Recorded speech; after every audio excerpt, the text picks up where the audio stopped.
أعوذ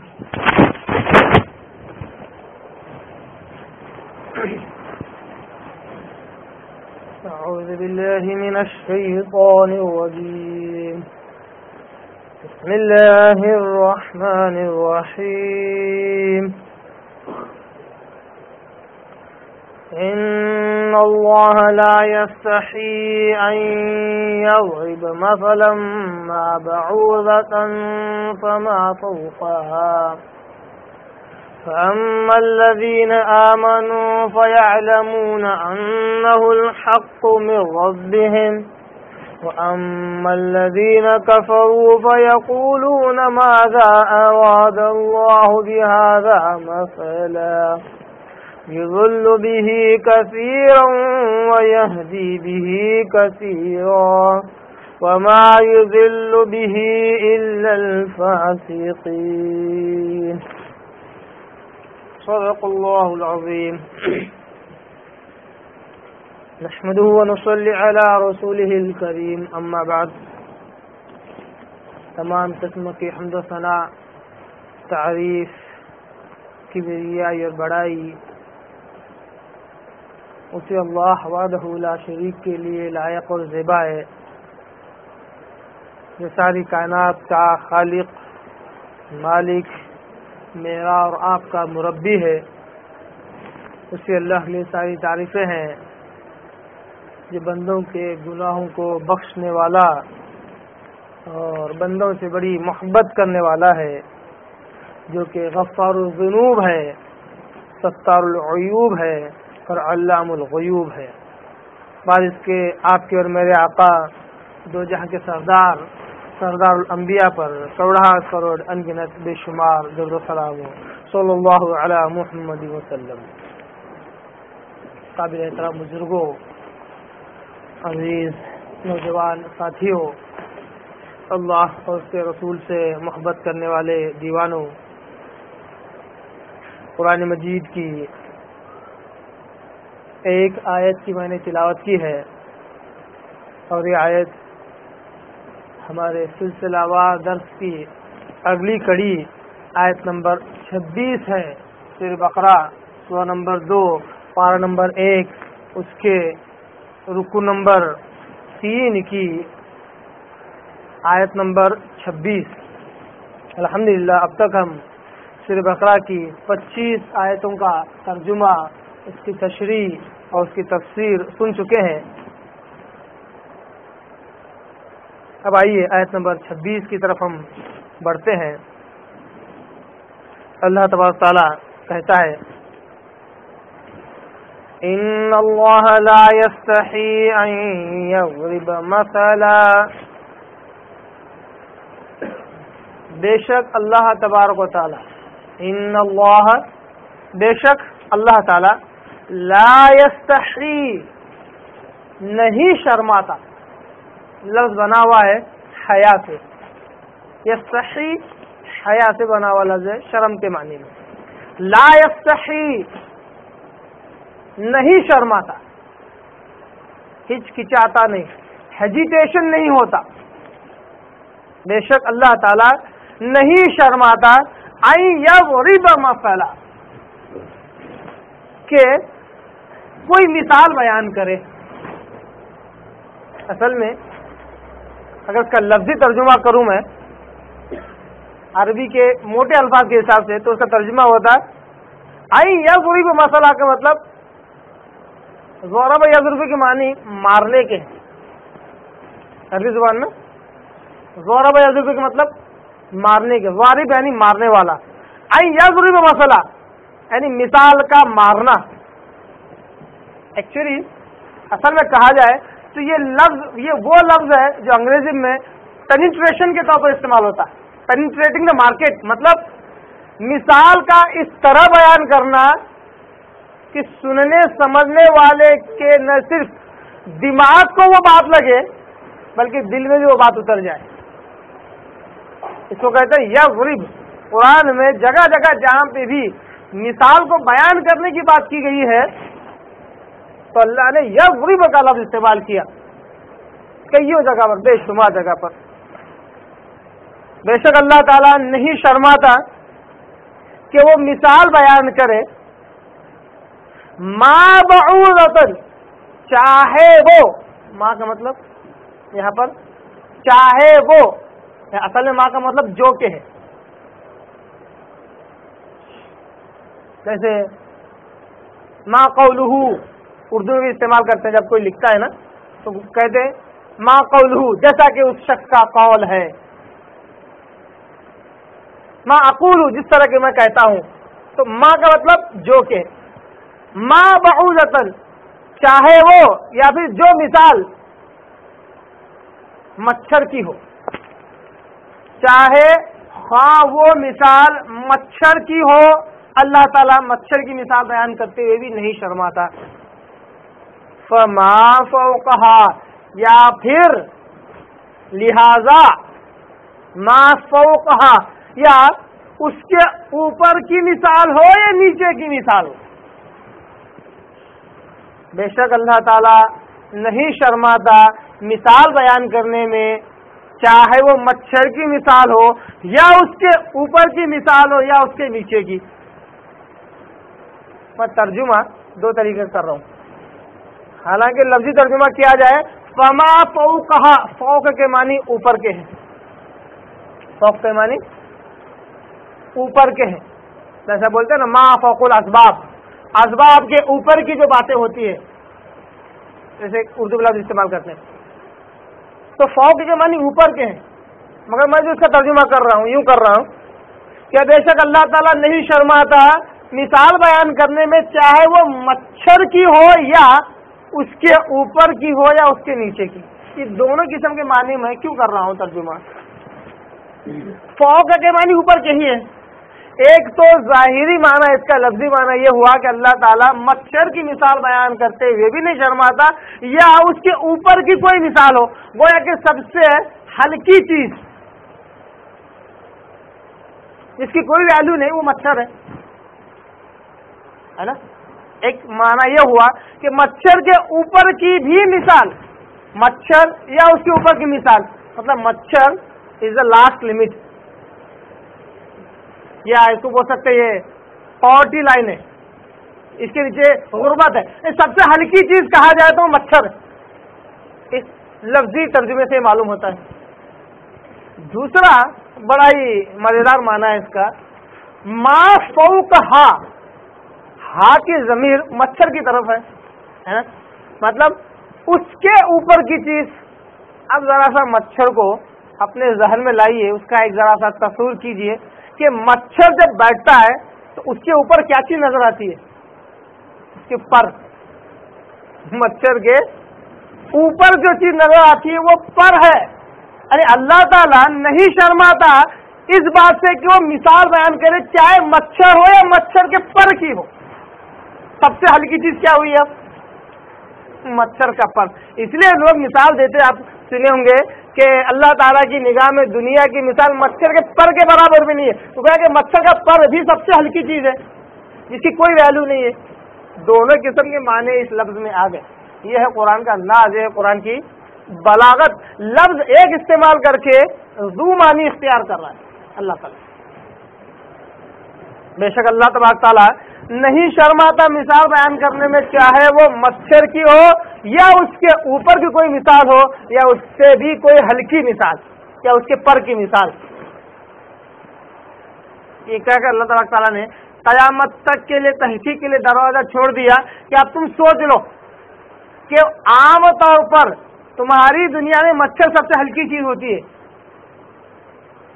مچھر سب سے ہلکی جس کی کوئی ویلیو نہیں ہوتی، اس کے نیچے بھی اگر کبھی تمہارے کلچر میں، تمہاری تہذیب میں کوئی لفظ نکل جائے، کوئی جانور یا کوئی پتنگا نکل جائے تو سمجھ لو اس کی بھی مثال اللہ تعالیٰ دیتے ہوئے نہیں شرماتا۔ یہ بات معلوم ہو گئی کہ اللہ تعالیٰ حق بات کے بیان کرنے میں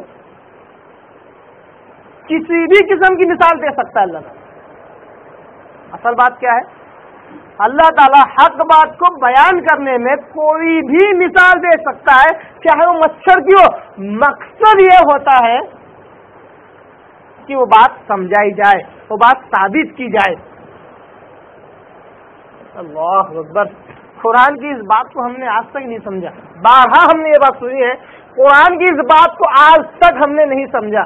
قرآن یہ کہتا ہے کہ اللہ تعالیٰ حق بات کو ثابت کرنے کے لیے, حق بات کو سمجھانے کے لیے مچھر کی تک مثال دے سکتا ہے دلیل کے طور پر. امپورٹنٹ کیا ہے, مچھر کی بات کہا جا رہی, اللہ کہہ رہا تو بات ختم نہیں ہو جا رہی ہے.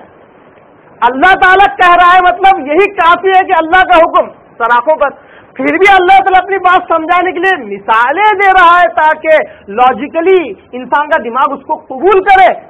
وہ دلیل ہے, وہ پروف ہے. معمولی بات ہے جج کے سامنے جا کر کھڑے ہو کر کہے کہ صاحب میں خونی نہیں ہوں, آپ کو نہیں چھوڑا جاتا. چھوڑا جاتا ہے, دنیا کی مثال ہے, نہیں چھوڑا جاتا جب تک کہ آپ کوئی دلیل دے کے ثابت نہیں کرتے کہ آپ خونی نہیں ہے. یا کوئی شخص آپ کو ملزم کھڑا کرے, الزام آپ پر ڈال دے کہ آپ خونی ہے, اس کی بات بھی اس وقت تک ایکسپٹ نہیں کی جا رہی جب تک کہ کوئی دلیل نہ ہو. پھر یہ ہم مسلمان ایسے کیسے ہیں کہ دین کی کوئی بھی بات قبول کرنے کے لیے تیار ہوتے ہیں, چاہے دلیل ہو یا نہ ہو, چاہے دلیل ملے یا نہ ملے. ہمیں کہتے ہیں انہوں نے کہہ دیا نا, ارے یہاں تو اللہ تعالیٰ کہہ رہا ہے کہ اللہ سے بھی بڑھ کر اور کوئی ہستی ہے. ہماری نگاہ میں اللہ اس کے رسول سے بڑھ کر کئی ہستیاں بن چکی ہیں. فلاں نے کہہ دیا صاحب, بس یہ تو اللہ ہے جو حق بات کو سمجھانے کے لیے, ثابت کرنے کے لیے مچھر کی بھی دلیل دے سکتا ہے تاکہ سمجھ میں آ جائے. بڑا ہی پیارا نقطہ اس آیت کے اس ٹکڑے سے معلوم ہوا کہ دلیل دینا بہت امپورٹنٹ. اس سے پہلے میں نے کہا تھا کہ دلیل, مثال بھی دلیل ہوتی ہے. جیسا کہ میں نے قیاس کی 3 قسمیں بتائی تھی. قیاس کی 2 قسمیں تو معروف ہے, پسندیدہ ہے. تیسری قسم جو قیاس شبہ ہے, یہ مضموم ہے, ناپسندیدہ ہے.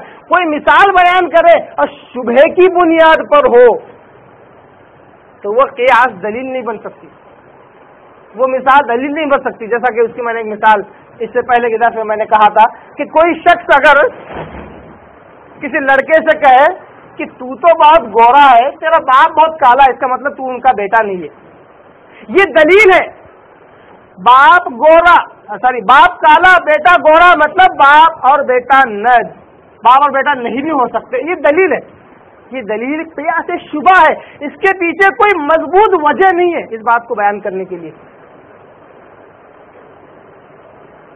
ہم مسلمان بھی دین کے معاملے میں مضبوط دلائل کو اختیار نہیں کرتے, بلکہ بودھے اور کمزور دلائل کا سہارا لیتے ہیں جہاں ہمارے دل کو بات پڑ جاتی ہے. دین کے معاملے میں بھی کیا کرتے ہیں ہم, جہاں جو مسئلہ جو عقیدہ ہمارے دل کو پٹ گیا, بھلے ہی وہ دلیل قیاس شبہ ہو, مطلب دلیل پہ جو پیش کی جا رہی اس میں کوئی وزن نہیں ہے, پھر بھی ہم کو پٹ گئی. ہاں جہاں حق بات ہے, دلائل بھی موجود ہے, دل کو نہیں پٹتا تو ہم بولتے ہیں نہیں بھائی ہم کو نہیں پٹ رہا, صحیح نہیں ہے. بڑی عجیب غریب بات ایک اور معاشرے میں دیکھنے ملتی ہے. مجھے بھی بڑی حیرت ہوئی پہلی بار جب میں نے اس کو سنا. اب آپ خود ہی اس کا تجزیہ کیجئے کہ یہ بات کہاں تک درست ہے. لوگ کہتے ہیں کہ ایک فتوا ہوتا ہے اور ایک تقویٰ ہوتا ہے. اور ایسا غور سے سننے والا ہے, کنفیوژن کریٹ ہو جائے گا. کہتے ہیں ایک تقویٰ ہوتا ہے, ایک فتوا ہوتا ہے. فتوے کو چھوڑ دو, تقوی کو اختیار کرو. یاد رکھیے, سمجھنے جائیں گے تو بات بڑی اچھی لگتی ہے, دل کو بھی بڑی بھولی بھالی لگتی ہے, مگر بات درست نہیں ہے. کیوں؟ اس کو انالائز کرنے کے لیے اس طرح دیکھنا پڑتا, اس کا تجزیہ کرنے کے لیے کہ فتوا تقوی پر ڈیپینڈ ہے یا تقوی فتوے پر ڈیپینڈ ہے. دونوں میں کون منحصر ہے کس پر؟ تو جن لوگوں نے یہ کہا کہ ایک تقوی ہے ایک فتوا ہے, تقوی کو اختیار کرو, انہوں نے تقوی کو فتوے پر فوقیت دی اور کہا کہ فتوا تقوی پر منحصر ہے, جبکہ حقیقت یہ ہے کہ تقوی فتوے پر منحصر ہے. تقوی جو ہے وہ فتوے پر نربھر ہے. اس کے پیچھے جو غلط فہمی کی جو وجہ ہے وہ یہ ہے کہ سب سے پہلے تو ان لوگوں نے فتوے کو صحیح اور غلط کے 2 حصے کر دیے, جبکہ اسلام میں فتوا مطلب ایک ہی ہونا چاہیے جو حق والا ہونا چاہیے. 2 فتوے تو نہیں ہو سکتے, ایک حلال کا بھی ایک حرام کا بھی. جہاں دو کی بات نکلی پھر وہاں تقویٰ غالب آئے گا، مگر ایسا ہوتا ہی نہیں ہے۔ مثال کے طور پر میں اگر آپ سے پوچھوں کہ سور کا گوشت حلال ہے یا حرام ہے، نہیں صاحب ایک فتوے کے حساب سے حلال بھی ہے، وہ کنڈیشن چھوڑ کے جو کہ ضرورت کے طور پر قرآن نے خود دلیل کے طور پر بیان کی ہے، اس کے علاوہ مرہ نہیں انسان پھر بھی کیا کھا سکتا ہے؟ اس فتوے میں جائز کر سکتے ہیں؟ نہیں، غلط بات ہے۔ اس لیے ایک لطیفے کے طور پر ایک صاحب نے سنا ہے، آگے ایک مرتبہ ایک شکاری نے جال پھینکا، بہت سارے کبوتر پھنس گئے، اس میں ایک چیل بھی پھنس گئی۔ اب کبوتر سے زیادہ چیل چلا رہی ہے، کبوتر نے کہا ارے تو کیوں چلا رہا ہے بھائی، حلال تو ہم ہے، تو حرام ہے۔ ارے صاحب تمہیں کیا پتا، بولے یہ جس کا جال ہے وہ مولوی کا ہے۔ بولے اس سے یہ مثالیں اس طرح لوگ دے کر یہ کہتے ہیں کہ دیکھو فتویٰ کسی چیز کو بھی جائز کر سکتا ہے، کسی چیز کو بھی ناجائز اور حرام و حلال، یہ بہت ہی غلط تصور ہے۔ فتویٰ کسی کے دل سے نکلا ہوا تیر نہیں ہے، فتویٰ قرآن اور حدیث ہے، یاد رکھیے۔ جو قرآن میں اور جو حدیث میں جو اللہ اس کے رسول کی زبانی جو نکلی ہوئی بات ہے، کبھی وہ دو رائے نہیں ہو سکتی، وہ ثابت شدہ بات ہوتی ہے، ایک ہی بات ہوتی ہے۔ جاننا یہ ضروری ہے کہ اس فتوے کے پیچھے دلیل کیا ہے۔ دلیل نہیں ہے تو وہ فتویٰ نہیں، مفت کا ہے، وہ مفت میں دیا ہوا ہے۔ جو فتویٰ حقیقتاً ہوتا ہے اس کے پیچھے دلیل موجود ہوتی ہے، اس کے آگے تقویٰ بھی بیکار ہے۔ تقویٰ تابع ہے فتوے کی۔ جیسا مثال کے طور پر ایک صحابی آئے، صحیح بخاری صحیح مسلم حدیث ہے، کہا کہ اللہ کے رسول میں روزہ رکھنا چاہتا ہوں۔ رسول نے کہا اچھا روزہ رکھنا چاہتے ہیں؟ ہاں ٹھیک ہے، مہینے میں 3 روزے رکھو، آپ اس کو چاند کے روزے کہتے ہیں۔ اللہ کے رسول میں اپنا تقویٰ زیادہ ہے، میں اور زیادہ محنت کر سکتا ہوں، میں اور زیادہ روزے رکھ سکتا ہوں۔ ہاں اچھا ٹھیک ہے، ہفتے میں 2 روزے رکھو، ایک پیر کا اور ایک جمعرات کا، ایک پیر کے دن میں پیدا ہوا ہوں۔ صحابی نے دیکھا، پھر اپنے آپ کو جج کیا اور کہا میرے اندر تو تقویٰ زیادہ ہے۔ اب دیکھو جہاں صحابہ اور جہاں اللہ کے رسول کی بات مل رہی ہے وہاں اپنے آپ کو انالائز کرنا چاہیے، اپنے آپ کو تلاشنا چاہیے کہ میں کہاں ہوں، مجھے کیا اس سے نصیحت مل سکتی ہے۔ صحابی نے کہا اللہ کے رسول میں اس سے زیادہ طاقت رکھتا ہوں، یہ تقوی کی علامت ہے نا، زیادہ روزے رکھنا کیا ہے تقوی کا علامت۔ اللہ کے رسول نے کہا ٹھیک ہے روزہ رکھنا چاہتے ہیں آپ، داؤدی روزے رکھو۔ کیا کہا؟ داؤدی روزے رکھو۔ صحابی نے پوچھا اللہ کے رسول داؤدی روزے کیا ہے؟ ایک دن افطار کرنا، ایک دن روزہ رکھنا، مطلب ایک دن بغیر روزے کے، ایک دن روزے کا، یہ تمہارے لیے آخری لمٹ ہے۔ یہ کیا ہے؟ فتویٰ۔ صحابی تو چاہتے تھے کہ ہر روز روزہ رکھے، اور ان کی اہلیہ نے، بیوی نے آ کر خود شکایت کی تھی، جس کی وجہ سے ان کو دربار رسالت میں پیش کیا گیا تھا۔ ان کی اہلیہ شکایت کی تھی کہ اللہ کے رسول میرے شوہر رات بھر عبادت میں رہتے، دن بھر روزہ رکھتے، پتہ نہیں آنکھ کا کیا حق ہے، بیوی کا کیا حق ہے۔ اللہ کے رسول نے کہا بلاؤ ان کو میرے دربار میں۔ اب آپ بتائیے تقویٰ فتوے کے تابع ہے یا فتویٰ تقوی کے تابع؟ اللہ رسول نے فتویٰ دیا کہ آخری لمٹ روزے رکھنے کی داؤدی ہے، ایک دن روزہ ایک دن افطار۔ صحابی سر تسلیم خم کر لیا، اپنے تقوی کو کم کر دیا۔ ایسی بات ہے نا، تقویٰ تو ان کا ایسا تھا کہ ہر روز روزہ رکھ سکتے تھے، ہر روز نمازیں پڑھ رہے تھے۔ اللہ کے رسول نے اس میں بھی لمٹ لگا دی، اور یہ حدیث آپ صلی اللہ علیہ وسلم نے بیان کی کہ تمہاری آنکھ کا بھی تم پر حق ہے، حق ادا کرنا پڑے گا، تمہاری بیوی کا بھی تم پر حق ہے، تمہارے جسم کا بھی تم پر حق ہے، اس حق کو ادا کرنا پڑے گا۔ تقویٰ کہہ کر اندھے نہیں بن سکتے، تقوی کی لمٹ بھی مقرر کرتا ہے دین اسلام۔ اب آپ بتائیے تقویٰ فتوے پر ہے یا فتویٰ تقوی پر ہے؟ کہ ایسے کچھ چیزیں مسلمانوں میں غلط فہمیاں اب بن جاتی ہیں، اس کی وجہ سے صحیح بات بھی سمجھ میں نہیں آتی۔ اس لیے بات کہہ رہا ہوں کہ دلیل بہت امپورٹنٹ ہے۔ اللہ تعالیٰ بات کو سمجھانے کے لیے مچھر یا اس سے کم زیادہ کی مثال دیتے ہوئے بھی نہیں شرماتا، مقصد یہ ہوتا ہے کہ بات سمجھ میں آ جائے۔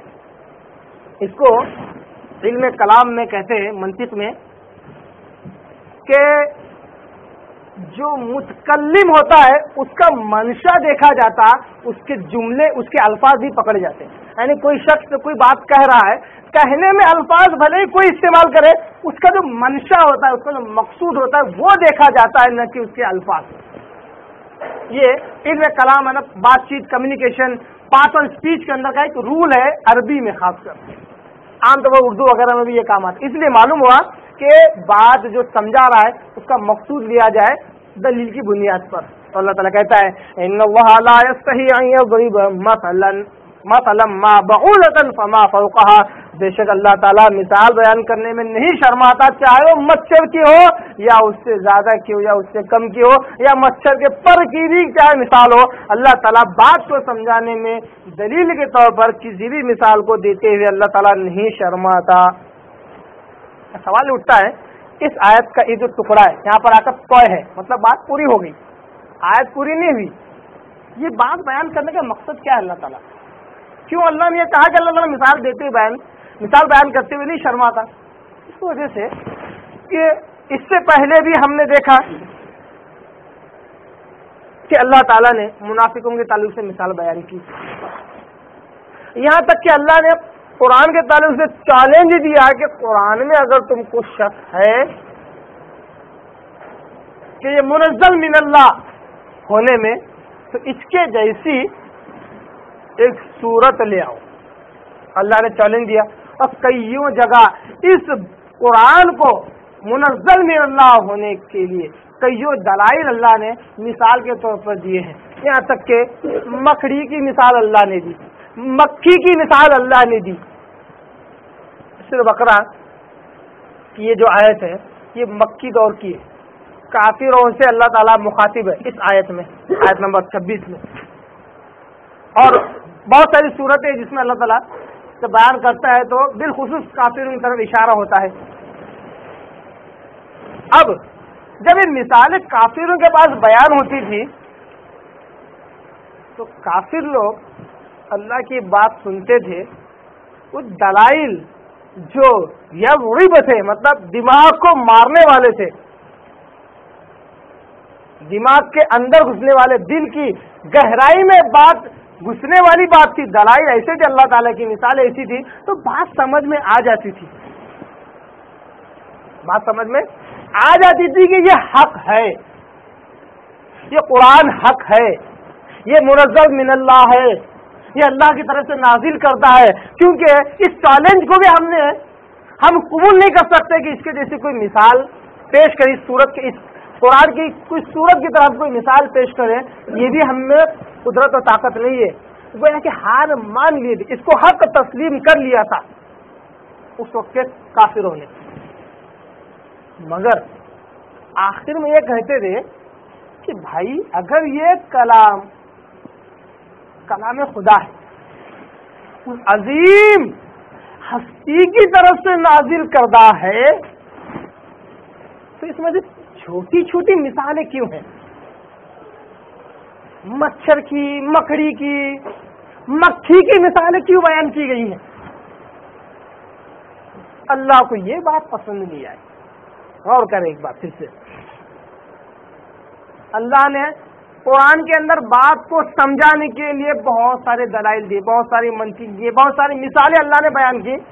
کافروں کی ذہن میں بات آ گئی کہ یہ منزل من اللہ ہے، ٹھیک ہے چلو، کیونکہ کوئی چارہ کار نہ تھا، جو سوال کرتے اس کا جواب دیا جاتا تھا. قرآن میں الحمدللہ ایسا ہی ہوا ہے، اور آج بھی اور قیامت تک بھی قرآن کی طرف سے یہ چیلنج ہے، جس کے ذہن میں جو سوال آئے بسم اللہ بول کر سورہ فاتحہ شروع کرے، سورہ ناس کا ختم ہو جائے، اس کے سوال کا جواب نہیں ملا تو آپ بتائیے ضرور ملے گا. یہ قرآن تا قیامت تک انسانی ذہن کے جو پرزے ڈھیلے ہیں ان کو فٹ کرنے کے لیے ہر سوال کا جواب دیتا ہے. ایک شخص قرآن پڑھتا ہے، پڑھتے پڑھتے اچانک ایک جگہ پہنچتا اور کہتا ہے ہاں اس آیت میں نے اپنے آپ کو پایا، ایسا لگ رہا ہے کہ یہ آیت میرے تعلق سے بیان کر رہی ہے. ایک شخص قرآن پڑھتے پڑھتے ایک واقعے کی طرف پہنچتا ہے، کہتا ہے یہ واقعہ تو وہ ویسا ہی جیسا میرے ساتھ ہوا تھا. ہر انسان اپنے آپ کو اس کتاب میں پائے گا. تو کافروں نے یہ کہا کہ یہ اگر منزل من اللہ ہے، اس عظیم ہستی کی طرف سے ہے، تو اس میں ایسی ہلکی ایسی چھوٹی چھوٹی مثالیں کیوں ہیں؟ یہ کہہ کر انہوں نے اس حق کا انکار کیا. اللہ تعالیٰ کو یہ بات پسند نہیں آئی. اس سے معلوم ہوا کہ حق بات کا انکار کرنا جس طرح جرم ہے، حق بات کا انکار کر دینا جس طرح جرم ہے، اسی طرح کا جرم یا اس سے بھی بڑا جرم یہ ہے کہ حق بات کو مان لے، نہیں ماننے کوئی چارہ کار نہیں، پھر بھی اس میں شکوک و شبہات پیدا کرے، یہ اس سے بڑا جرم ہے. اس سے بڑا جرم کیا ہے؟ حق بات کو مان لینے کے بعد بھی اس میں شکوک و شبہات پیدا کرنا، یہ نہیں ماننے کے برابر ہے. اللہ تعالیٰ کو یہ بات پسند نہیں ہے، نبی صلی اللہ علیہ وسلم کو یہ بات پسند نہیں ہے. قرآن میں بے شمار جگہ پر اس بات کا تذکرہ آیا ہے. معلوم ہوا کہ حق بات کا انکار کرنا گناہ ہے، یہاں تک کہ اس بات کو اقرار کر کے اس میں شکوک و شبہات پیدا کرنا، تذبذب میں رہنا، نہ ادھر کے نہ ادھر کے، یہ بھی بڑا جرم ہے. اب آئیے ایک بات کو سمجھ لیتے ہیں جو کئیوں زمانے سے یہ سمجھیے اس بات میں اختلاف رہا ہے لوگوں کا کہ کیا انسان کو حق ہے ہر چیز پہ شک کرنے کا. یہ بات کہاں سے نکلی ہے؟ کافروں نے منزل من اللہ مان لیا، قرآن کو اللہ کی طرف سے نازل کرتا ہے مان لیا، پھر اس میں شک پیدا کیا کہ اتنے عظیم ہستی کی طرف سے ہونے کے باوجود بھی اس میں چھوٹی چھوٹی مثالیں کیوں ہیں؟ انکاری کر دیا نا. تو شک کرنے کا کیا انسان کو حق ہے؟ سوال کیا دنیا میں انسان کو ہر چیز پہ شک کرنے کا حق ہے؟ پہلا جواب یہ ہے کہ انسان کو ہر چیز پہ شک کرنے کا حق ہے. کب تک؟ جب تک کہ اسے یقین نہ ہو جائے کہ یہ بات حق ہے. جب تک کہ اسے اس بات کا یقین نہ ہو جائے کہ یہ حق ہے، اس وقت تک ہی حق ہے. اب ایک بار کسی چیز کو اس نے حق مان لیا، اب اس میں شک کرتا ہے تو وہ پہلی جگہ پہ جا کھڑا ہوگا جہاں سے اس نے شروعات کی تھی، تحقیق کی. یہی معاملہ اسلام کے ساتھ بھی آج ہو رہا ہے. بہت سارے محققین، نئے نئے محققین کہہ سکتے ہیں آپ، کہ قرآن مجید، احادیث صحیحہ کی اسٹڈی کرتے ہیں، احادیث کی کتابوں کی اسٹڈی کرتے ہیں، تحقیق کرتے ہیں، یہاں تک کہ ہر چیز پہ شک کرنا شروع کرتے ہیں. ٹھیک ہے، کوئی حد نہیں، آپ کو حق ہے، ہر چیز آپ شک کیجیے. مگر جب تحقیق کرتے کرتے آپ کسی نتیجے پر پہنچ گیا اور یقین آ گیا، اگر یقین آ گیا دلائل کی روشنی میں، تو آپ اس پر شک نہیں کر سکتے. اس کی موٹی سی مثال یوں ہے کہ جیسا میں کسی انسان پر یہ شک کر سکتا ہوں کہ بھائی یہ حلالی ہے یا نہیں ہے، کر سکتا ہوں، حق ہے مجھے. کسی کے تعلق سے بھی میں پوچھ سکتا ہوں، اپنے ذہن میں شبہ لا سکتا ہوں کہ فلاں آدمی حلالی ہے یا حرامی ہے. اگر یہی تحقیق میری جاری رہی اور پلٹ کر اگر مجھ پر آ گئی تو جس پر میں کھڑا ہوں وہ بیس میرا ٹوٹ جائے گا. میں نے اپنے آپ پہ شک کر لیا کہ میری ماں صحیح ہے یا نہیں ہے، میرا باپ نعوذ باللہ. اب یہ کیا ہو جاتا ہے؟ جس چیز کو تم نے بچپن سے یقین کیے ہوئے تھا وہ آج یقین ٹوٹ گیا. یہ نتیجہ ہوتا ہے تحقیق کا اگر ہر چیز پہ شک کیا جائے. یہ مثالیں، یہ باتیں اس لیے بیان کر رہا ہوں کہ لوگ سب سے پہلے شک کرتے ہیں فلاں صاحب کو کیوں ماننا چھوڑ دیا، فلاں کتاب کو کیوں ماننا چھوڑ دیا، فلاں کتاب. ایسا کرتے کرتے کرتے ساری کتابوں کا انکار کر دیتے ہیں، حدیث کی کتابوں کا بھی انکار کر دیتے ہیں. یہاں تک کہ بعض صاحب کہتے ہیں قرآن میں بہت ساری باتیں ہیں مجھے نہیں سمجھ میں آتی. تو شک کرتے کرتے انہوں نے دو اصل چیزوں کو بھی چھوڑ دیا. قرآن بھی ان کے ہاتھ سے چھوٹ گیا اور حدیث ہے. وہ کیوں؟ کیونکہ ان کے ذہن میں باتیں نہیں بچتی ہے. تو حق اس وقت تک ہے جب تک کہ یقین نہ پیدا ہو. اگر آپ یقین کرتے ہیں کہ کلام اللہ اللہ کی طرف سے، اس میں شک کرنے کا حق نہیں ہے آپ کو، اس کا تجزیہ کرنے کا حق نہیں ہے آپ کو، نہیں ہے. اگر آپ احادیث مبارکہ کو منزل من اللہ کہتے ہیں، وہی غیر مطلوع کہتے ہیں، اس میں شک کرنے کا آپ کو حق نہیں ہے. اس کے جو اسلوب ہے، اس کے جو طریقے، اس بنیاد پہ آپ اس کی اسٹڈی کریں گے. قرآن کو سمجھنے کے لیے جس طرح اسلوب ہے، اس کے طریقہ کار ہے، اسی حساب سے آپ قرآن کو سمجھیں گے. اپنی عقل کی بنیاد سے آپ نہیں سمجھ سکتے. احادیث کو اسی طرح پرکھیں گے جس طرح اس کے اصول ہیں. جیسے انگریزی گرامر کے کچھ اصول ہوتے ہیں، اسی کی بنیاد پر اس کا ٹرانسلیشن ہوگا.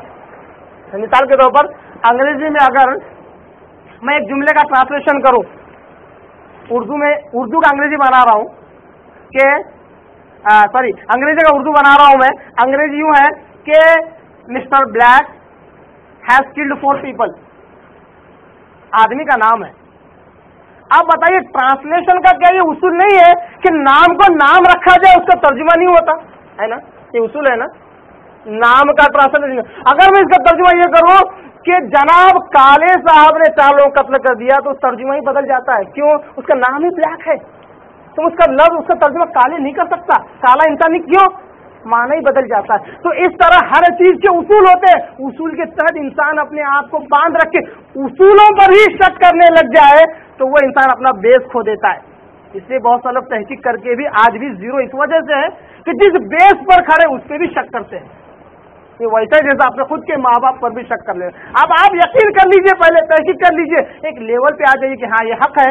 اب اس کے بعد شک نہیں کر سکتے. قرآن حق ہے، اس پر آپ شک نہیں کر سکتے. احادیث مبارکہ وہی غیر مطلوب، شک نہیں کر سکتے. جو جن پر آپ کا یقین ہے ان پر آپ شک نہیں کر سکتے. تحقیق کرنے کے لیے آپ 5 سال لو، 10 سال لو، 15 سال لو، اس کے بعد آپ کا ایک درجہ آئے گا یقین والا. اس کے بعد آپ شک میں مبتلا نہیں ہو سکتے. اسی بات کو اللہ تعالیٰ اس آیت میں بیان کرتا کہتا ہے کافروں نے بھی یہی کیا کہ منزل من اللہ ہونے کا یقین کر کے کہا چلو مان لیتے اتنی بڑی ہستی کی طرف سے ہے، اس میں چھوٹی چھوٹی مثالیں کیوں ہیں؟ اس کا مطلب یہ ہے کہ یہ منزل من اللہ نہیں ہے. چھوٹی چھوٹی مثالیں ہونے کا مطلب ہے اتنی گئی گزری مثالیں عظیم ترین ہستی اللہ تعالیٰ تھوڑی دے گا. مانتے بہت ساری باتیں اچھی ہے، مگر یہ مطلب ہر اعتراض کا جواب نہیں دیا جا سکتا. سوالات کبھی ختم نہیں ہوتے، جوابات ختم ہو جاتے ہیں.